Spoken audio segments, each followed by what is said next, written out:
Hey y'all, welcome to the show. This week I'm going to answer a question that I am asked very often, and that is what books do I recommend for someone who wants to begin learning about herbal medicine? Well, there are always two that I recommend, and I'm going to get to that in just a minute. First of all, I want to finish our discussion from last week. I left out a couple of things I just want to address real quickly. I talked about how when you're planting your herb garden and you're trying to make use of space, one of the best ways is a permaculture garden called an herb spiral. But I failed to mention keyhole gardens. Now, keyhole gardens would sort of be the next step. You've got a little more space than maybe this could probably still fit in a courtyard for a condo, but let's say you have a little more space. Let's say you've got an area, 200 square feet, even smaller than that, 100 square feet, just a small garden plot. Well, you know, it really isn't a good idea for several reasons to plant in rows, traditional garden rows. If you think about that, when you plant in rows, you're planting a row and then you've got an area to walk in. Then you plant another row and you've got an area to walk in. Or maybe you do two rows side by side, an area on the other side. It's not the most efficient use of space. Really, that vision of garden rows is more for the tractor than it is for the person. It's more for when people used to use horses to plow with, or room for hoeing weeds. Okay, ideally, we don't want to be hoeing weeds. I've done that quite a bit, and it's not fun. Um, when you plant a traditional garden that way, clearing everything first, stripping all life from the soil, and then hilling up and making rows, you really encounter problems that aren't necessary. Um, First of all, stripping the soil bare causes the soil not to be able to hold water. The water evaporates. And as water evaporates, you have to irrigate. Irrigation is never ideal. It's not fun. And in terms of herbalism, we want the most potency in our plants. We don't necessarily want to wash a lot of the nutrients out of the soil. A lot of times, herbs grow in the worst soil, in the worst conditions, and have the strongest medicinal properties when they do so. So, we really want to let things grow naturally. Also, stripping that soil bare invites weeds. That's what makes you have to go into the garden and hoe. If you have mulch down and if you're interplanting and the plants you're growing are really shading that ground and mulch is shading that ground, you're not going to have to weed as much at all. I mean, every now and then a little grass or something may get in there, and ideally you should just be able to pull it up with your fingertips. Planting in rows and planting everything together, just one variety per row, really invites the insects, the pests we're trying to avoid. So don't think in terms of I have to go plant a garden. First of all, I have to, you know, get a rototiller or whatever and just tear everything up. No, don't think that way at all. The ideal way to do things.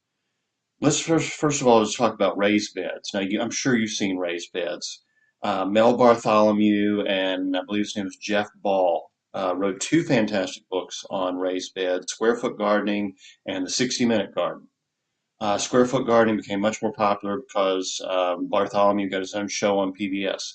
To this day, if you turn on any gardening show on PBS, they're probably going to be using raised beds. Their reason for doing that is usually they're setting up these beds on a temporary site. They may be in a parking lot.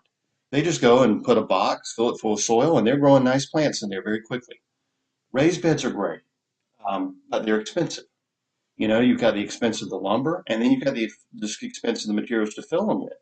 I mean, if you're using the old Mel Bartholomew ratio of his soil formula, you've got to buy a lot of vermiculite. Good luck. I mean, if you got a lot of money to spend and a lot of time to go search out these materials, it's great. If you have a lot of compost already lying around, maybe that's a good option. I actually prefer what's called biointensive gardening. John Seymour and a few others really promoted this. There's a class offered on the Grow Network that teaches biointensive gardening. I want to check that out. This is called double digging. Now, technically, this is also a raised bed, but we're not using the boards and we're not adding a bunch of filler material, just a little mulch. What you do with double digging is you take a shovel and you dig down the length of one shovel, so say approximately a foot. Take that soil and lay it to the side, and then you take a spading fork and go down another foot and loosen all that soil. Throw some mulch on top of that, compost, whatever. You got a lot of leaves, just some good organic material that's going to act as a sponge to hold moisture. And then take the original material, turn it over so now all the weeds are on the bottom and the soil's on top, and put it back. This gives you nice, fluffy, 2 feet deep of soil, wonderful for roots. You've got organic matter in there that's going to hold. You want to cover that again with some more mulch. So you've got mulch inside and you've got mulch on top. You do that and you've got a bed that's raised maybe about 3 inches, basically weed free because you've inverted all the weeds. They're not going to grow. They're going to break down and fertilize your plants. It's a wonderful system. You haven't really disturbed a whole lot of the fungal life in the soil. You're not killing the earthworms, which really do a lot to help us fertilize. I mean, things like earthworms are our helpers in the garden. That is really the ideal as far as I'm concerned for a small space. It's a lot of work. You have to take a piece of plywood you stand on because you never want to compress the soil with your feet. Stand on that piece of plywood, shovel dirt into a wheelbarrow, move the plywood, shovel dirt, move the plywood. It takes a lot of work, but it's totally worth it. Totally worth it. And in this case, we're getting into the idea of planting in what are called drifts. Now, whether you're doing raised beds, square foot garden, or you're doing biointensive, or you're doing Ruth Stout's old wonderful no work garden, where she just covers everything in straw. These days, we have to be really careful about straw because the farmers are using a lot of pesticides, herbicides in their growing hay and straw. And we then put that on our garden and it ruins our plants. So you're really better using leaves. You might even want to look at what's called back to Eden garden, where everything is covered in wood chips. Only downside of that is wood chips require a lot of nitrogen to break down. They're going to be pulling nitrogen that your plants need to grow for the first couple of years. If you go that route, what I would suggest is when you put your wood chips down, go to well, there are a lot of different sources. I like Mushroom Mountain. Mushroom Mountain is a mushroom grower in Easley, South Carolina. That's convenient and close to me. The guy really knows his stuff, and his mushroom spawn, which is what you call the spores that grow mushrooms, are about the cheapest I've seen, especially in bulk. So get maybe King Stropharia mushrooms, get oyster mushrooms, and put that out in your wood chips, especially oysters. I mean, and they're going to start breaking down the wood chips. They're going to hold moisture and enrich your soil, and they're going to give you free food. I mean, you can grow mushrooms right alongside your vegetables and your herbs, and you can just be eating them all season long, and they're great for your health too. So, and hey, maybe you can sell some. It's always great to sell something that comes out of your garden, to offset these costs. But if all you can get is like all your neighbors' leaves, or if your town will, instead of taking, if they collect leaves curbside, instead of taking to the landfill, they'll actually drop them at your property, or a tree service that's chipping up a bunch of brush and trees, go for it. Okay, you just need something, some organic matter in that soil to hold water, some organic matter on top of that soil to prevent evaporation, prevent weed growth. So think about that in these terms, and you have a garden that's a whole lot less work than the traditional garden, out there in the hot sun mowing weeds. Nobody wants to do that. And nobody really wants to be carrying buckets of water all over the place or investing in expensive sprinkler systems. My friend Matt Powers, when he started using a deep mulch, he found the soil temperature, and I mean, he was just roasting it. It's somewhere in California. I can't even remember, but I mean, like without mulch, his soil temperature was getting like up to 110 degrees, which was killing his plants. With mulch, it was staying like in the 60s at noontime. So, deep mulch is always the way to go if you want a low maintenance, low work, good healthy garden because it's also going to feed your plants. So, all right, I mentioned a keyhole garden. If you think about an old-fashioned keyhole, or it might even be easier in this day and time to think of a cul-de-sac, a street in a neighborhood where you have one lane going in, and at the end of it, there's a big round circle. There are houses on either side of the road, and then houses all around that circle. That's a very efficient use of space. If you think about that cul-de-sac, you've got one path going to all these different driveways in everybody's yard. Well, we can lay that out as a nice little garden on, oh, I don't even know, maybe 30 square feet. You go probably a little bigger than that, you go a little smaller. We're going to put a path going in, maybe 3 feet wide. That's easy for us to walk down. It's easy to push a wheelbarrow down. And a little circle at the end. And on either side, we'll plant our beds. And then all around that circle, we've got a bed. And you want the beds wide enough so that if you kind of kneel down or squat down, you can reach in and reach the center of the bed with your arm. So I have a nice long reach, but usually I could go a little bigger, but I like to do about 6 foot beds. I can sit on either side and reach the middle.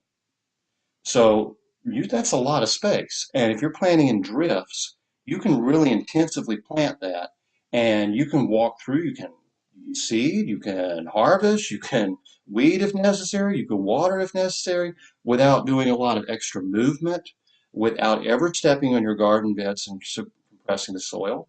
And you can just fill that up. Okay, I mean, it's a great garden design. And again, I know these things are hard to visualize. So I'm gonna put some resources on my blog. I think this will be a little too long to put in the show notes, but I'm going to give you some pictures of keyhole gardens. I'm going to give you some links to various square foot gardening, that's what they call it, to biointensive information, permaculture information. This will all be on the blog. That's southern-appalachian-herbs.blogspot.com. And I will put a mention of that in the show notes. So you can go there, you'll be able to see pictures, you'll be able to get more information, even take some classes if that interests you. Because that little keyhole garden is so much more efficient and so much more easy, and it's going to make you love gardening. And if you have a little more space than that, you can actually do a bunch of little keyhole gardens, position them sort of like spokes on a wheel. So you've got a nice big round area in the middle, and then one keyhole garden branching off from each one. And this is called a mandala garden, and they're absolutely gorgeous. If you live in an area where appearance matters. Like if you're in that subdivision or whatever, and you want to have a really pretty herb and vegetable and flower garden, this is it's gorgeous. I mean, you can put colors here. You can do nice little like marigolds and lemongrass around the edges to keep pests out. And maybe in the center of it, you want to do that herb spiral. And I mean, people will come off from all around just to take a tour of your garden. And, your POA is going to probably not get on your case about that. Property Owners Association. Once again, never get involved with one of those. So anyway, that pretty much wraps up gardening from last week, and now I'm going to get into the books. Now this is something that I have found this is a real problem in herbalism. Okay, so many books just repeat information without sourcing it. Now, first of all, let me tell you, I like my old books. I always go for an old book first. If you read my articles on the blog, you see I'm always quoting Dioscorides and um, Walfrid Strawbrow, St. Hildegard, get the old English herbalists like Culpeper and Gerard and Parkinson. This is, I like to go to the older ones. I like to go to the source. Why? Well, I was researching an article one day, and it said Hippocrates recommended this herb for this purpose. Well, I had just read a bunch of Hippocrates. I happened to have it right at hand, and I looked, and I couldn't find any of his books. Okay, so I'm just using Google here. I put in another herb. Hippocrates recommends this. What? Okay, another one said Galen recommended this. I started finding same information from a lot of modern websites and books, a lot of articles, a lot of sources, repeating these recommendations and basically tagging them with the names, Hippocrates and Galen, etc., not giving any sources. And it really started to bother me to the point that I found a couple of people I could ask, a couple of professors of classics and history, and one of them's the head of a program at a very prestigious university. I won't mention the names here. I sent this email. I said, should you have time to answer this question, I'd be most grateful. If not, please tell me who. Okay. Anyway, I said I've been running into a bit of a wall with Hippocrates and Galen. Many sources say that their works include a large pharmacopoeia or materia medica, a list of herbs and their uses. Of the works of Hippocrates I've read, although I do admit to skimming a few, if you've ever read them, you'll know why. I've read on airs, waters, and places, on ancient medicine, aphorisms, on the articulations, the book of prognostics, on fistula, on fractures, on hemorrhoids, on injuries of the head, instruments of reduction, the law, the oath, the academics, on regimen and acute diseases, on sacred disease, on surgery, and on ulcers. That's a lot of books. Like I said, this bothered me, so I started combing through everything. All right. There were a mention of just a few brief mentions of herbs in these books, and most of them were in the appendix on regimen and acute disease. I think maybe 15 herbs listed in that appendix. And I told him for Galen, I've been through the Loeb Classic series, which includes his philosophy of medicine and a lot of other stuff. But people kept saying that there was this materia medica of, some would say 200 plants, and others would say 400 plants listed by Hippocrates or Galen. And people keep citing this herb was recommended by Hippocrates or Galen for this purpose. And I asked him, I can't find this anywhere. Can you help me out? Well, he answered and said that list just does not exist in terms of Hippocrates. That was his expertise. He said, yeah, there are a few mentioned in the works, but I don't know of this large materia medica. Okay. He gives me the email address of a colleague of his, a lady, a professor who has written an entire book on Galen. Okay. We went back and forth a little bit, and her answer to me was yes, Galen did have a large materia medica, but it's never been translated into a modern language. So for hundreds of years now,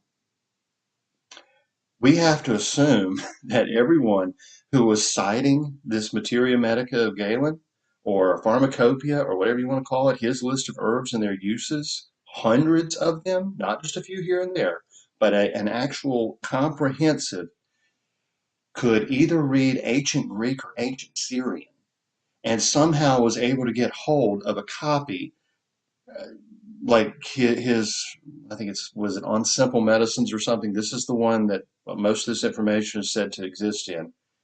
There are only two existing copies in the entire world, and one of them had only started to be translated in the past couple of years.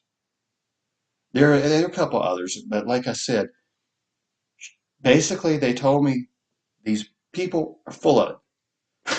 So we have a lot of books and a lot of articles with a lot of information that's just been repeated and people believe it and no one ever bothered to look for the source. So that's why I tend not to go for a lot of the modern books. Now that said, there are some really good ones, okay? There's one, it surprised me. It's The Lost Book of Herbal Remedies. I hate that title. It sounds like clickbait, okay? There are no, there's nothing lost. Herbal medicine's been with us for thousands of years, probably tens of thousands, hundreds of thousands. Yeah, the federal government got involved in the 1920s and really heavily in the 1940s trying to outlaw herbal medicine and force everybody to go to Western modern doctors. It's called allopathic medicine, though nobody ever really uses that term. So maybe some people forgot it, but the information's never been lost. Anybody that could go to their library or talk to their grandmother could find out home medicine, folk medicine. Turns out it's a good book, okay? It's actually one of the better books I've read. So sometimes the modern books are really good. I will admit that. You know, um, I no longer refer to America as the land of the free. And I know this is going to upset some people. I call it the land of the free-ish because we haven't been free since we started giving up our rights, um, for instance, in terms of medicine or the right to educate your own kids or the right to, I can go down that road. We're no longer the land of the free. We're the land of the free-ish. Um, and after our reaction to COVID, people walking around with all these, like wearing two masks, three masks, everybody freaked out. I'm not so sure we're still the land of the brave. But again, I'm hopefully helping you take back some of your independence by learning to treat yourself at home. And the best place, the place I always tell people to start, is with Maria Treben. Now, Maria Treben was an Austrian lady. She began writing and speaking about herbs. I'm not sure exactly when she began, but by the 70s, she was very popular. And a couple of her books written around 1980 are just absolutely essential. I recommend them to anybody starting out with herbs, and I still refer to them frequently myself. It's Health Through God's Pharmacy, Advice and Proven Cures with Medicinal Herbs, and Health from God's Garden, Herbal Remedies for Glowing Health and Well-Being. Uh, she mainly recommends teas. This is all very much home medicine. She was very influenced by Father Nape and Saint Hildegard. It's German folk medicine. She writes in a simple, straight-mannered way. She tells you how to make poultices, ointments, and oils, tinctures, fresh juices, herb baths. She mentions the Swedish bitters. She was actually very influential in repopularizing Swedish bitters. She tells you how to find the herbs in nature. In Health Through God's Pharmacy, she mentions agrimony, bedstraw, butterbur, calamus, and she has wonderful testimonies of how these herbs help people. She doesn't just tell you what they're for, but people would write her letters saying, "I tried what you said based on an article I read or I saw you speak, and this helped me." Well, she gives you all those testimonials. She's got calendula, chamomile, coltsfoot, comfrey, club moss. Oh, look, I'm just in the C's. I mean, she recommends probably, I don't know, 50 to 70 herbs. Okay. These are all easy to find. These are ones you can find in nature. These are ones you can easily buy. If you can't find them, they're easy to use. And like I said, these are great books. Then she has a list of elements. She doesn't just list the plants, but for instance, diseases of the lungs, page 166 in Health Through God's Pharmacy. 4 cups of yarrow tea sit throughout the day, as well as 1 cup of horsetail tea on an empty stomach, half hour before breakfast, and another cup a half hour before the evening meal. During the day, calamus roots are chewed. The juice is swallowed with a little yarrow tea, and the residue spat out. On the onset of pain, horsetail poultices are applied on the chest overnight, and possibly the back too. Swedish bitters used as a compress, applied for 4 hours during the day. Anybody can follow those instructions. So this is, that's one thing about the Germanic writers is they tend to be incredibly clear, precise, and concise. And I just think these are great. I mean, she even has, remedies for hiccups. A tea made from dill seeds, unsweetened, is a pleasant and swift-acting remedy for hiccups. Anybody can do that. Hay fever. She says, since stinging nettle is beneficial for all cases of allergy, 3 to 4 cups of stinging nettle tea with 3 teaspoons of Swedish bitters diluted with the tea will bring relief in a relatively short time. I tried it. She's right. So absolutely recommend these books. Check your used booksellers. I got each of these on eBay for about $4 each, and I wouldn't be without them. I absolutely refer to these almost constantly. This is the first place I look before I go digging through any other book. They're easy to read, and like I said, they were published around 1980. Um, the drawings of the plants are very easy to identify, and you're going to love these. Give these to a starting herbalist if you know one. Get them for yourself. Guarantee you're going to like these books. And all right, I guess that's wrapping it up. But that's the thing about Maria Treben. Health Through God's Pharmacy, Health from God's Garden. You know exactly where she's coming from. A lot of the modern books are, well, okay, you've got a whole bunch of them that are written by women for women. They're great for women. If you're not a woman, you're probably not going to enjoy reading them. Okay. You've got a lot of books that are kind of witchy, kind of new agey. A lot of them seem to have a political agenda. I was reading one the other day and I kept reading. I'm thinking, we're going to get to the point here. I'm going to get some good information. And then the author just went off on a diatribe against organized religion and the church. It had nothing to do with herbs, but a lot of these writers just seem to take herbalism as an excuse to make a political statement or an anti-Christian statement. And honestly, I'm sick of it. So, like I said, Maria Trevin is great. But for those people who don't believe Christianity to be in keeping with their natural lifestyle, let me just read I'm just going to close with a brief little quote here from St. Francis. It says, "May you be praised, O Lord, in all your creatures, especially brother sun, by whom you have given us light for the day.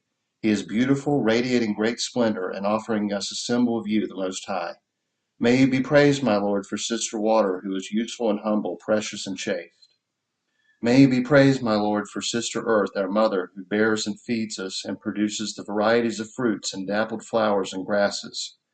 Praise and bless, my Lord, give thanks and serve him in all humility." Now that sounds more like a Native American, doesn't it? I mean, the Catechism of the Catholic Church says God wills the independence of creation, the sun and the moon, the cedar and the little flower, the eagle and the sparrow. The spectacle of their countless diversities and inequalities tells us that no creature is self-sufficient. Creatures exist only in dependence on each other, to complete each other, and in the service of the other. Okay, so herbal medicine is not anti-Christian. Christianity is not in opposition to living a natural lifestyle where you enjoy gardening and hunting and fishing and foraging and see the beauty of nature as reflecting its creator. So that's my little rant for the day. I get really fed up with these people. Anyway, y'all have a great week, and I will talk to you next time.